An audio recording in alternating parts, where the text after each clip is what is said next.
Samahan niyo po kami kakain. Oo. Yan na po yung isang rice cooker dito sa ano, sa mesa.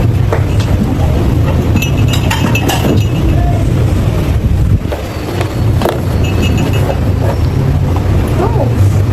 Magatas ka Ate Rose at naling magpahula ka na. Minatang ka ko muna. Bakit ang ulo? Kaya. Ako. Yan ah. Tataragalo tayo at paano? Ilan? So, pray na muna Ate Rose to the Father, the Son, and the Holy Spirit. Almighty Father, we praise and thank you for this day. Maraming salamat po sa araw na ito. Maraming salamat po sa blessings niyo. Maraming salamat po sa pagbagong araw na taghapon namin. Maraming salamat po sa pagkain ng mga gabay ng kami. Kaya po, maraming salamat. Amen. Thank you, Archie. Kaya ang paling doon. Nakatututo ko pala ako po, Jason. Yan ang mga Tapos pati ako.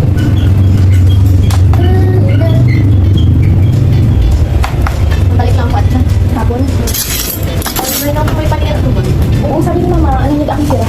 Nakapunta na yung dito ba? Chat mo, sabi mo kaya. Ketchup. Or ketchup. Ah! Siyempre! Sa ko yung madaan.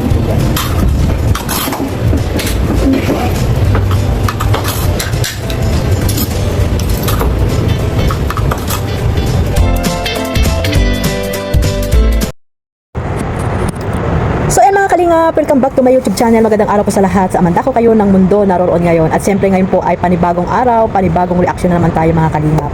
At ayun no, pasilip-silip ako dito kasi nandito ko sa labas. Sa terrace mga kalingap no. At Sunday ngayon, alam niyo naman, ang ating mga boss ay nandoon sa sala. Kaya dito naman tayo sa likod no, sa terrace nila sa labas. At ayun no, minsan kayo kung saan ako lumilingon, tumitingin. Kaya ayan, pagpasensyahan nyo na mga kalingap. So ito nga guys no, may mga komento po kasi dito kay Arjin. Ayan no, at isa daw ito sa mga dito sa mga pabigat dito kay Carla mga kalingap. So bago natin simulan ang ating reaction diyan, shoutout muna tayo dito kay Kuya Bal, Ate Edna at Kalingap Rab at sa lahat po ng mga nasa landing pad, ambassador, deputy at mga Kalingap Scouters. Mega love shoutout po sa inyong lahat. At syempre sa mga kapwa ko po OFW na walang sawang tumutulong po sa aking YouTube channel. Ayan, shoutout po. At syempre sa mga kasamahan ko din sa Karipa. Ayan, Karipa, Team Dios, mga reactor na solid po at legit dito sa Team Kalingap. Shoutout po sa inyong lahat. At sa mga charity vlogger na walang sawang tumutulong po sa mandako ng lugar po dyan sa Pilipinas. Mega love shoutout mga Kalingap. Ayun nga guys, no, diretso na tayo dito sa ating sa ating reaction. At ayan, nakita nyo naman yung unang vlog ni Kalingap ay ni Carla Tupular Vlog. Ayan no, nakita nyo naman dyan na magkakasama silang tatlo na magpipinsan, si Arjin, si Rose Ann at si Carla doon sa apartment nila. So magpipinsang buo po yan sila mga kalingap ni Arjin, si Arjin at si Carla magpinsang buo po sila no. Kaya ayun, nakakasama dyan ni Carla sa dito sa apartment. Ayan, magkakasundo po yan sila at nagmamahalan bilang isang mga magpipinsan, di ba mga kalingap. So wag niyo pong sabihin na pabigat itong si Arjin dito kay Carla dahil alam natin na nag-uusap po yan sila na hindi natin alam no kung ano ba yung pag-uusap nila. Yan yung gusto ni Carla na magkakasama silang magpipinsan sa isang apartment, di ba? Huwag niyo pong ipilit na pabigat itong si Arjin dito kay Carla kasi po hindi po yan ibang tao kay Carla, no? Alam natin na si Carla ay napakabait na bata at hindi po yan mag-iisip ng kung ano-ano against po dito sa dalawa, no? Especially po kay Arjin na dapat niyang suportahan, di ba? Na alam natin na ngayon nga, di ba? Wala na siyang sponsor, no? Talagang sariling bulsa ang tinutulong ni Kalingap Edo, no? Sa pamamagitan po ni Carla ay malaki rin po ang tulong, no? Yung hindi niya pagbabayad ng apartment, di ba? At minsan ay nalilibre siya sa mga pagkain na, di ba, yung unang sahod ni Carla, no, ay na ano siya doon, na tawag dito, namili siya ng mga grocery nila, di ba? Malaking tulong na po iyan at makakaano po sa kanyang, makakabawas sa kanyang allowance. At minsan nga daw nag-share sila sa pagkain, di ba? So ayun yung magandang samahan po bilang isang magpipinsan, di ba mga Kalingap? Tayo naman yung mga viewers na iba na makikita ng utak, na akala mo naman may ambag sa buhay nila, no? Na dapat na lang na dapat ay suportahan itong si Arjin, pero ano-ano po mga sinasabi, mga ambisyosa daw, mga ganun. Noon pa man ay alam natin na nursing po ang gusto ni Arjin at hindi lamang po yan ay nakikigaya-gaya lamang, no? Ang iba kasi nagsasabi daw nakikigaya lang kila Carla at Rose noon na nag-nursing din mga Kalingap. So di ba nagsabi naman si Arjin na magsiship na nga siya ng kurso. Si Kalingap Edo lang ang nagsabi na ituloy lang dahil hanggat nandiyan po si Kalingap Edo at kaya pang tumulong ay kakayanin po ni Kalingap Edo. Sana po ganun yung isip natin, no? Katulad ni Kalingap Edo na positive lang mga kalingap, at bilang isang charity vlogger at tumutulong, ganyan po ang magandang mindset po. Like talaga si Kalingap Edo ay parang sila Kalingap Rab at Kuya Bal na rin, no? Hanggat kaya ay kakayanin, hanggat mayroong maitutulong ay tutulungan niya si Arjin. Kaya sana tayo mga supporters po, mga viewers na walang magawa dyan sa buhay, yung iba na binaba si Arjin, no? Na kung ano-ano mga sinasabi, sana lawakan niyo po ang pag-iisip niyo. Dapat nga tayo yung tumulong, no, dito sa bata. Kasi nga si Arjin ay talagang porsigido na makapagtapos ng pag-aaral.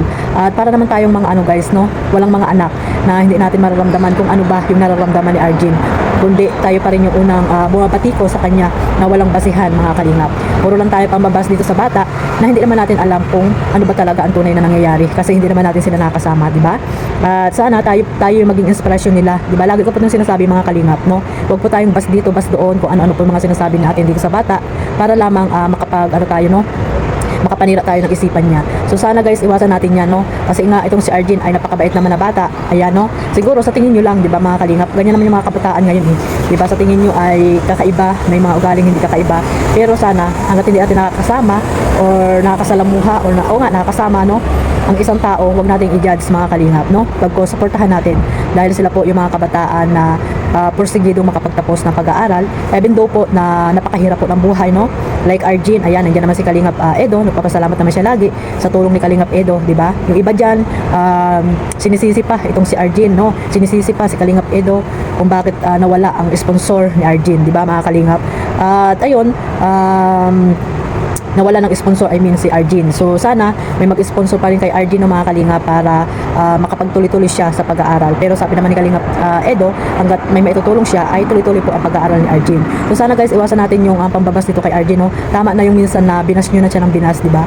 Sana matauhan din naman kayo at maliwanagan po yung mga puso, mga isip nyo, no? Yung puso nyo na puro inggit at dinanakit at galit ang nasa isip, sa puso nyo ay tanggalin nyo na yan mga kalingap dahil 2025 na, no? Isang bata lang yang sinasabihan nyo, wala pong alam yan. Bakit galit na galit kayo sa kanya, di ba? Dapat suportahan natin lahat sila, no? Kahit hindi po siya Kalingap Angels, isa po siyang beneficiary ni Kalingap Edo. Kung ano man po yung pagmamahal nyo kay Kalingap Edo, sana yung mga beneficiary niya, ganun din po gawin yung pagmamahal sa mga tinutulungan ni Kalingap Edo kasi nga po si Kalingap Edo ay idol nyo. Pero ano po yung ginagawa nyo, di ba? Yung kanyang isang beneficiary ay ganun-ganun nyo na lang tawag dito ibas, di ba mga kalingap? Pero hindi ko po sinasabi na supporters ni Kalingap Edo yan, ha. Siguro yung iba dyan ay talagang nagkukunwaring supporters lang. Ayan mga kalingap, sana iwasan na po natin yan para po yung si Arjin ay ano po yung kanyang isipan, no? Mawala po yung mga agam-agam niya, no? Yung mga negative na nababasa niya dahil alam natin na nag-YouTube din po yan si Arjin. So yung mga comment niyo po sa kanya ay na hindi maganda, sana ay iwasan nyo na lang po mga kalingap. Sana si Arjin, no, hayaan na lang niya yung mga taong walang magawa sa buhay. Hindi yan masaya sa buhay, Arjin, kaya ikaw yung nakikita nila. Basta ipagpatuloy mo lang yung pag-aaral mo, ipakita mo sa kanila na nag-aaral ka ng mabuti at kayang-kaya mo ang iyong kurso na yan na nakuha, diba mga kalingap? Kung ayun nga, sabi nga ni Kalingap Edo, kung wala na siyang pantulong, ayun, pwede ka naman mag-shift sa ibang kurso, diba? Basta ang gawin mo lang ngayon, mag-focus ka sa pag-aaral mo, hayaan mo yung mga basher na yan na walang magawa sa buhay. Basta ipakita mo kaya mo at makakapagtapos ka. Gawin mo silang inspirasyon, Arjin, no? Yung mga taong gumagawa sa iyo ng hindi maganda at nagko-comment ng hindi maganda sa iyo, mga judgmental yan. At sana ay bahala ng Panginoon sa kanila. At ayun, sabi ko nga, ipakita mo sa kanila na makakapagtapos ka ng pag-aaral mo. So hanggang dito lang mga kalingap. At ayan, nakita nyo naman masaya sila, di ba? Masaya sila dyan sa apartment ni Carla. At sama-sama silang kumakain, di ba? At ganyan po talaga ang magpipinsan, magandang samahan, no? Maganda yung samahan nilang tatlo. Ayan, sana yung iba dyan na hindi masaya ang pamilya, no? Yung mga nag-aaway-aaway na magpipinsan, sana gayahin nyo sila, no? Yung tatlo na yan na talagang close sa bawat isa. Dahil nga meron silang ugaling mababait, family-oriented, lalo na po si Carla, di ba? Dahil alam po si Carla ang nagdadala po sa kanila at si Rose Ann. Ayan, siyempre yan, tatlo na yan. Alam natin naman na mabubuti silang mga bata. So sana guys, supportahan na lang natin silang lahat. So hanggang dito lang po mga kalingap. God bless po sa lahat. Mabuhay po ang Team Kalingap. Bye-bye!